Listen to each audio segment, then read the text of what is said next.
The big question going into this review was simple: can the Galaxy A57 finally deliver something close to flagship level performance in a mid-range Galaxy phone? That was the same question people had with the Galaxy A56, which was already Samsung's most polished mid-range phone at the time. So, does the Galaxy A57 answer that questions with a yes, a no, or something in between?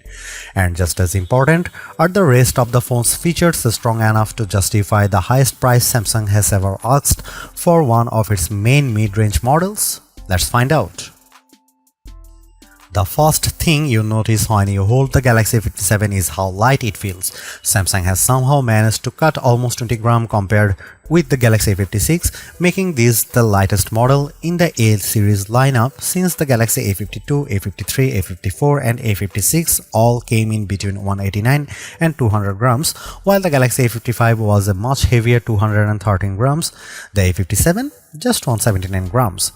Samsung also made the phone thinner. The A56 was already 0.8mm thinner than the A55, and now the A57 trims off another 0.5mm. Slimming down its phones has clearly been one of Samsung's main design goals over the past couple of years, and to its credit, the company keeps doing it well.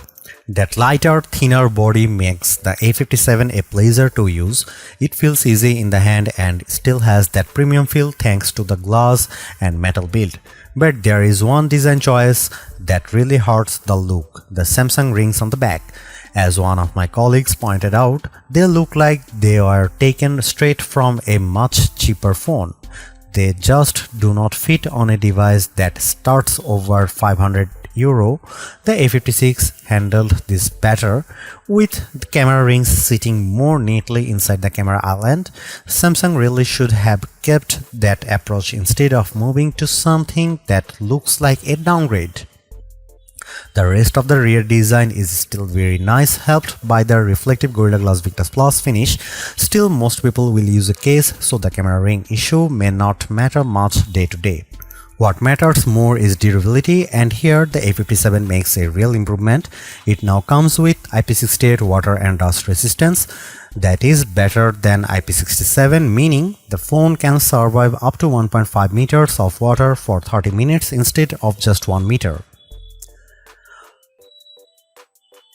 On the display side, the Galaxy A57 does not bring a major upgrade over the Galaxy A56, but that is not really a bad thing because the screen was already good.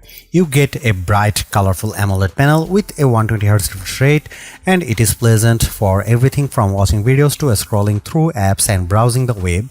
It is the kind of screen that works well in normal use without drawing attention to itself, which is often a sign of a good display.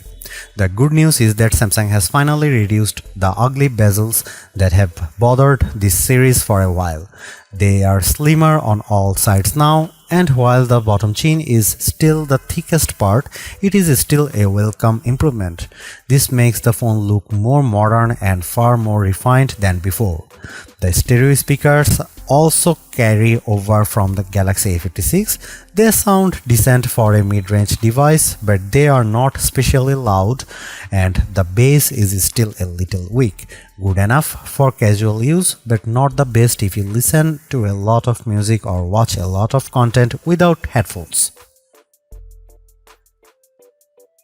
The Galaxy A57 uses the same rear camera setup as the A56. That means a 50MP main camera, a 12MP ultra-wide camera, and a 5MP macro camera. Because the hardware is unchanged, the results are mostly the same too. In daylight, the A57 takes excellent photos with strong dynamic range and accurate colors. It does a very good job of keeping the scene balanced without making the image look fake or overly processed. Low light performance is also solid, especially when night mode kicks in automatically. The phone handles darker scenes well enough for a mid-range model, and the main camera is still the strongest part of the setup. The ultra-wide camera continues to be usable in bright conditions, but image quality drops once the light gets worse. That is still pretty normal in this segment, but it would have been nice to see a little more consistency. The macro camera is still the weakest part of the camera system. It is fun to try once or twice, but for most people it will just sit there unused. At this price, a macro lens feels less useful than a proper zoom camera would, and that is still missing here, which is disappointing.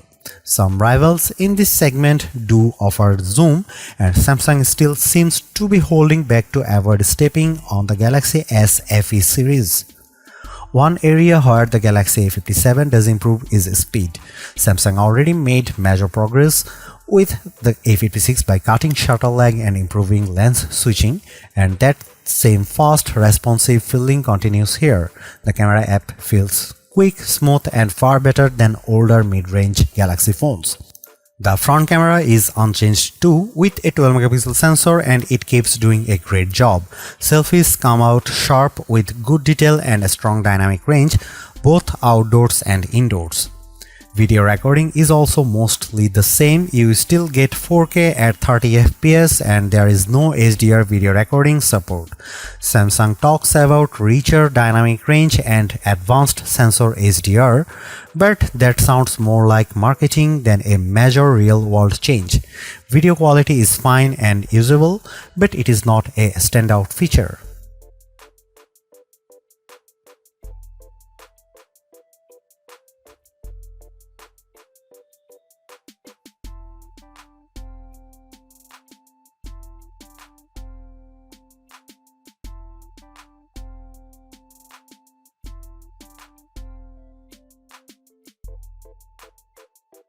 With the Galaxy A56, Samsung made a real leap toward making a mid-range Galaxy phone feel smooth in everyday use.